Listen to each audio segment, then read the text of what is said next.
ಜಾತಿ ಹೇಳುವ ಪದಕ್ಕೆ ಅರ್ಥ ಜನನ, ಜನ್ನು, ಹುಟ್ಟು ಅಂತ ಅರ್ಥ.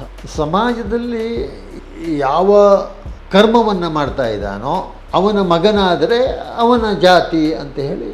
ವಿಶೇಷವಾದ ವ್ಯಕ್ತಿಗಳಿಂದ ಮಾತ್ರ ಸಮಾಜದಲ್ಲಿ ಪರಿವರ್ತನೆಯನ್ನು ತರಲಿಕ್ಕಾಗ್ತದೆ. ಕೃಷ್ಣನ ಮೂಲಕವಾಗಿ ಸಮಾಜದಲ್ಲಿ ಪರಿವರ್ತನೆಯನ್ನು ತೋರಿಸಿದರು. ಕರ್ಣನೂ ಕೂಡ ಕೃಷ್ಣನಂತೆ ಪರಿವರ್ತನೆಯನ್ನು ಸಾಧಿಸಲಿಕ್ಕೆ ಪ್ರಯತ್ನವನ್ನು ಮಾಡಿದಂತಹ. ಇದಕ್ಕೆಲ್ಲ ಕಾರಣ ವೇದ ಅಂದರೇನು ಹೇಳುವುದು ತಿಳಿಯದೇ ಹೋದದ್ದೇ ಕಾರಣೀಭೂತವಾಗಿರ್ತದೆ. ನಮಗೆ ಮೊದಲು ಜಾತಿ ಅಂದರೆ ಏನು, ವರ್ಣ ಅಂದರೆ ಏನು, ವೇದ ಅಂದರೇನು ಹೇಳುವುದನ್ನು ನಾವು ಸರಿಯಾಗಿ ತಿಳ್ಕೊಂಡರೆ ಅದು ಬ್ರಾಹ್ಮಣರಿಗಷ್ಟೇ ಸೀಮಿತ, ಹೆಂಗಸರಿಗಲ್ಲ, ಶೂದ್ರಿಗಲ್ಲ ಹೇಳುವಂಥ ಪ್ರಶ್ನೆಯೇ ಬರುವುದಿಲ್ಲ. ಇನ್ನು ನಾವು ವೇದದ ಬಗ್ಗೆ ವರ್ಣನೆಯನ್ನು ಮಾಡಿದ್ದೇವೆ ಬಿಟ್ಟರೆ ವೇದ ಅಂದರೇನು ಹೇಳಿ ಇನ್ನುವರೆಗೂ ನಾವು ಹೇಳಲಿಲ್ಲ.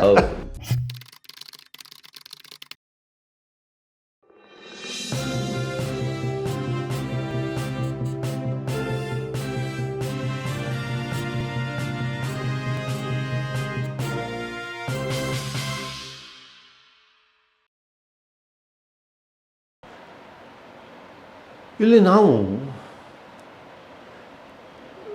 ಒಂದೇ ಅರ್ಥವನ್ನು ಕೊಡುವಂತಹ ಎರಡು ಪದಗಳು ನಮ್ಮಲ್ಲಿ ಯಾವುದು,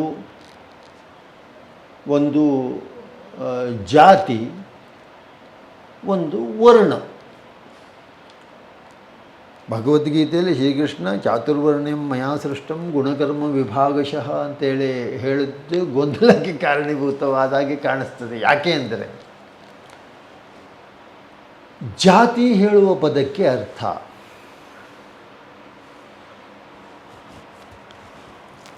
ಜನನ, ಜನ್ನು, ಹುಟ್ಟು ಅಂತ ಅರ್ಥ. ಜಹ ಹುಟ್ಟು. ಸಮಾಜದಲ್ಲಿ ಯಾವ ಕರ್ಮವನ್ನು ಮಾಡ್ತಾ ಇದ್ದಾನೋ ಅವನ ಮಗನಾದರೆ ಅವನ ಜಾತಿ ಅಂತ ಹೇಳಿ ಹೌದು ನಾವು ಸ್ವೀಕಾರ ಮಾಡ್ತೇವೆ.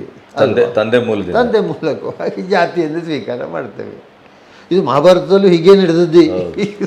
ಅದರ ಅದೇ ಮಹಾಭಾರತದಲ್ಲಿ ಕರ್ಣನನ್ನ ತಂದೆ ಮೂಲದಿಂದ ನೋಡಲಿಲ್ಲ, ಸಾಕು ಮೂಲದಿಂದ ನೋಡಿದ್ದಾರೆ. ಅದೇ ಅಲ್ಲಿ ಪರಿವರ್ತನೆ. ಯಾಕಂದರೆ ವಿಶೇಷವಾದ ವ್ಯಕ್ತಿಗಳಿಂದ ಮಾತ್ರ ಸಮಾಜದಲ್ಲಿ ಪರಿವರ್ತನೆಯನ್ನು ತರಲಿಕ್ಕಾಗ್ತದೆ. ಕೃಷ್ಣನ ಮೂಲಕವಾಗಿ ಸಮಾಜದಲ್ಲಿ ಪರಿವರ್ತನೆಯನ್ನು ತೋರಿಸಿದರು. ಕರ್ಣನೂ ಕೂಡ ಕೃಷ್ಣನಂತೆ ಪರಿವರ್ತನೆಯನ್ನು ಸಾಧಿಸಲಿಕ್ಕೆ ಪ್ರಯತ್ನವನ್ನು ಮಾಡಿದಂತಹ ವ್ಯಕ್ತಿ ಕರ್ಣ.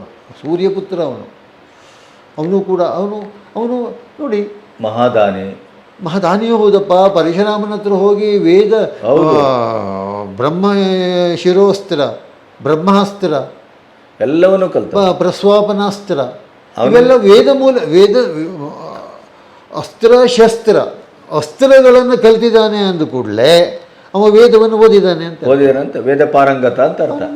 ಮತ್ತು ಸೂತವು ವಾಚ ಅಂತೇಳಿ ಬರ್ತದೆ ನಮ್ಮ ಪುರಾಣದಲ್ಲಿಯೋ.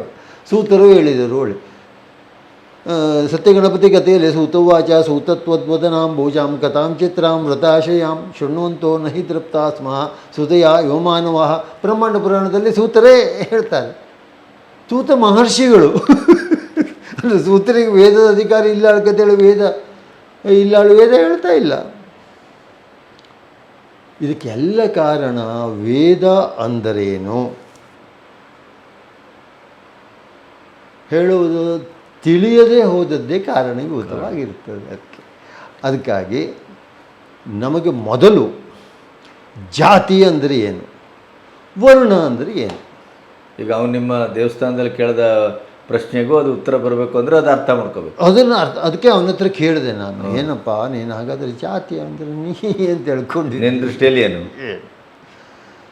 ಸ್ವಭಾವವೋ, ಪ್ರವೃತ್ತಿಯೋ ಅಥವಾ ವರ್ಣವೋ ಯಾವುದು ಅಲ್ಲ, ಅದನ್ನು ನೀವು ಹೇಳಬೇಕು.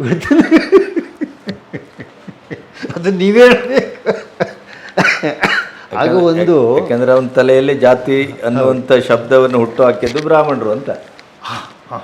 ಅದೇ ತಪ್ಪಾಗಿದೆ. ಅಲ್ಲಿ ಈಗ ನೋಡಿ, ಜನರ ತಿಳುವಳಿಕೆ ತಪ್ಪಾಗಿದೆ. ಹೇಗೆ ಹೇಗೆ ತಪ್ಪಾಯಿತು ಅಂದರೆ,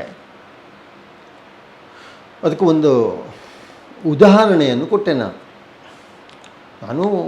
ನಮ್ಮ ಗುರುಗಳಿಂದ ತಿಳಿದವರಿಂದ ನಾನು ಹೌದು ತಿಳ್ಕೊಂಡದ್ದು ಜ್ಞಾನದ ಮೂಲಕವಾಗಿ ಒಂದು ಉದಾಹರಣೆಯನ್ನು ಕೊಟ್ಟೆ. ಈಗ ನಿಮ್ಮ ಹತ್ರ ಕೇಳ್ತೇನೆ ನಾನು, ನಮ್ಮಲ್ಲಿ ಒಂದು 5 ವರ್ಷದ ಅಥವಾ 10 ವರ್ಷದ ಈ ಬಾಲಕರು ಒಂದು ಪ್ರಾಥಮಿಕ ಶಿಕ್ಷಣದಲ್ಲಿ ಇರುವಾಗ ಒಂದು ಶಿಕ್ಷಕರು ಒಂದು ಪ್ರವಾಸಕ್ಕೆ ಕರ್ಕೊಂಡು ಹೋಗ್ತಾರೆ ಅವರು. ಇದು ಒಂದು ಉದಾಹರಣೆ ಅಷ್ಟೇ ಕತೆ. ಹಾಂ, ಕತೆ ಉಪಕತೆ ಬಂದ ಹಾಗೆ. ಯಾಕೆಂದರೆ ಮೊದಲು ಕೀರ್ತನೆ ಮಾಡ್ತಿದ್ದೆ ನಾನು, ಅದಕ್ಕಾಗಿ ಹೇಳ್ತಾ ಇದ್ದಲ್ಲ. ಪ್ರವಾಸಕ್ಕೆ ಕರ್ಕೊಂಡು ಹೋಗಬೇಕಿದ್ರೆ ಅವ್ರು ಏನು ಮಾಡಿದರು, ಅದಕ್ಕೆ ಪ್ರವಾಸದಲ್ಲಿ ಹೋಗಬೇಕು ಅಂದರೆ ನಾವು ಸ್ವತಂತ್ರರಾಗಿ ಹೋಗಬೇಕಲ್ವೇ, ಹಾಗಾಗಿ ಎಲ್ಲ ಮಕ್ಕಳನ್ನು ಕರ್ಕೊಂಡು ಹೋಗಿದ್ದೆ. ಆ ಮಕ್ಕಳಲ್ಲಿ ಎಲ್ಲ ಮಕ್ಕಳು ಎಲ್ಲ ಶಾಲೆಯಲ್ಲಿ ಅಲ್ಲಿ ಅವ ಬ್ರಾಹ್ಮಣ, ಇವ ಕ್ಷತ್ರಿಯ, ಅವ ಶೂದ್ರ ಇದು ಹೇಳುವಂತಹ ಭಾವನೆಗಳು ಯಾವುದೇ ಇರುವುದೇ ಇಲ್ಲ ಅಲ್ವಾ. ಹೌದು.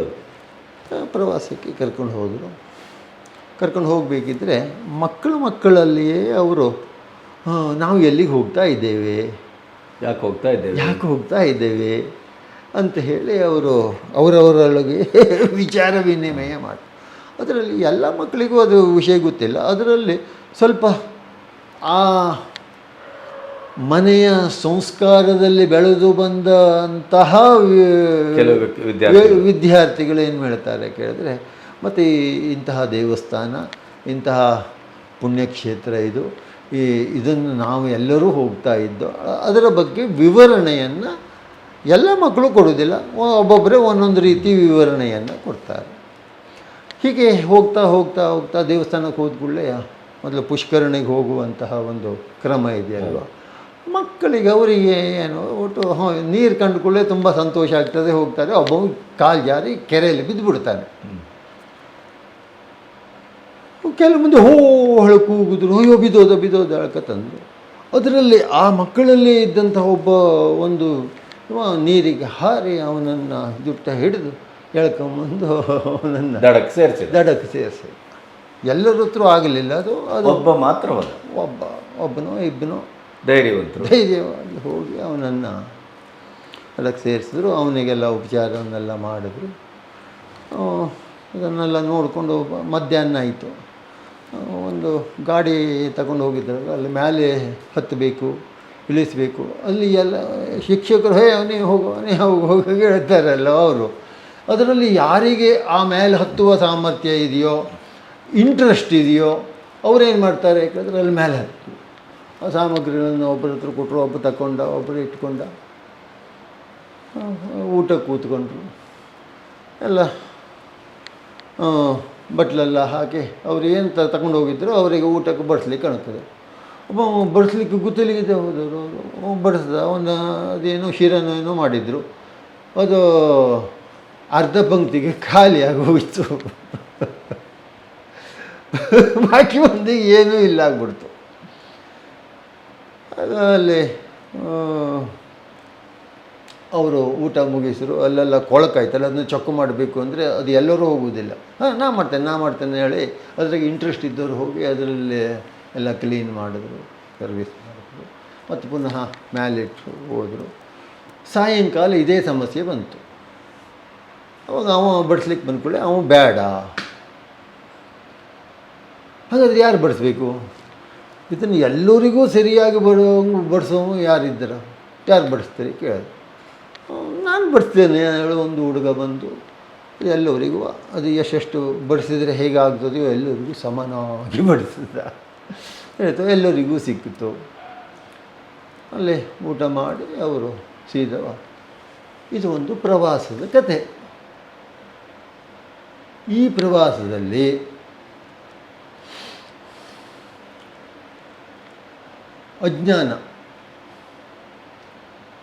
ಜ್ಞಾನ ಇಲ್ಲಿಗಿದ್ದೇ ಹೋದರೆ ಇದ್ದರೂ ಪ್ರವಾಸ ಸರಿಯಾಗಿ ಆಗುವುದಿಲ್ಲ.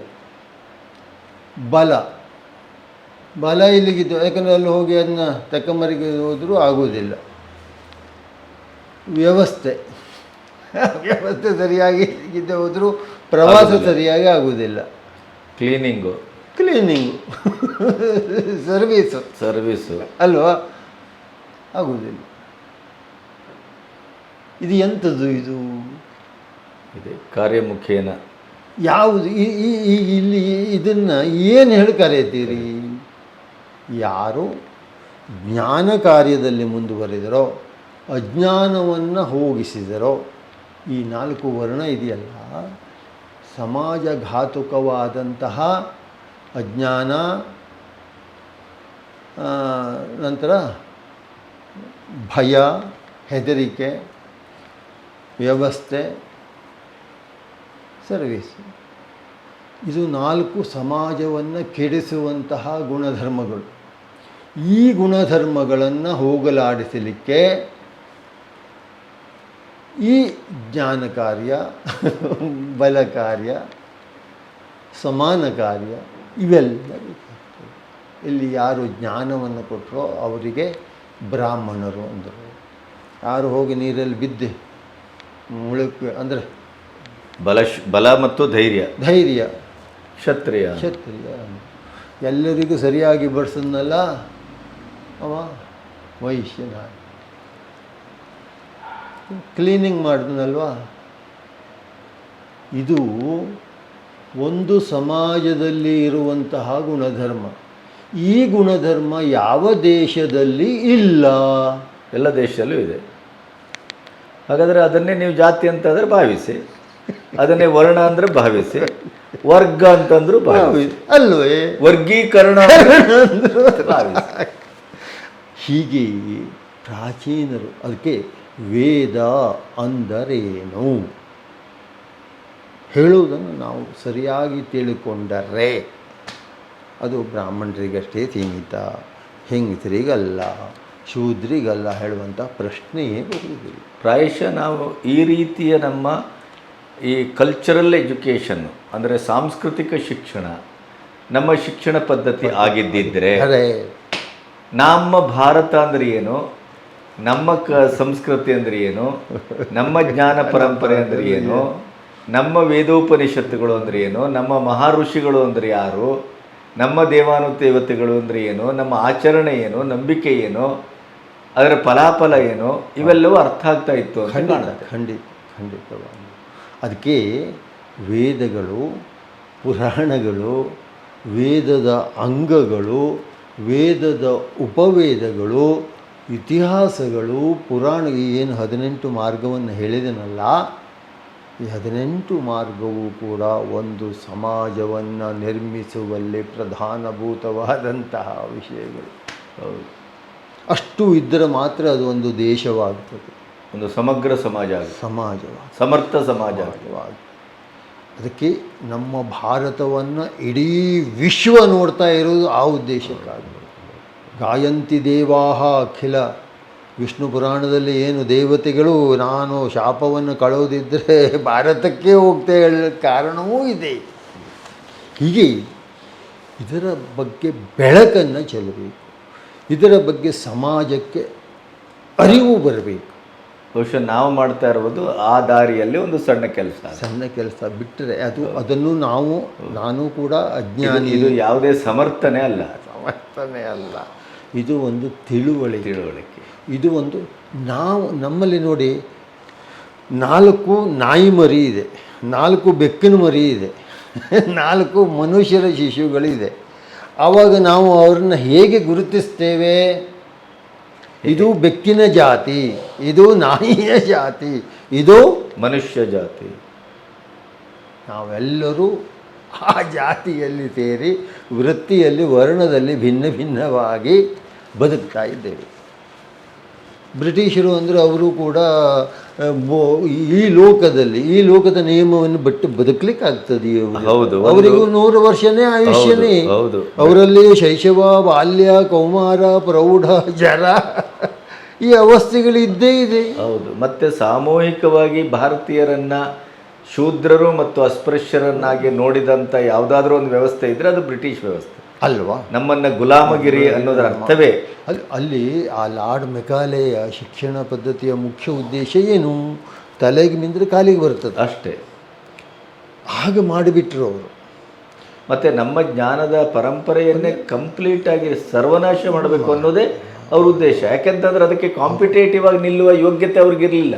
ಖಂಡಿತ. ಅಂದರೆ ಆ ಒಂದು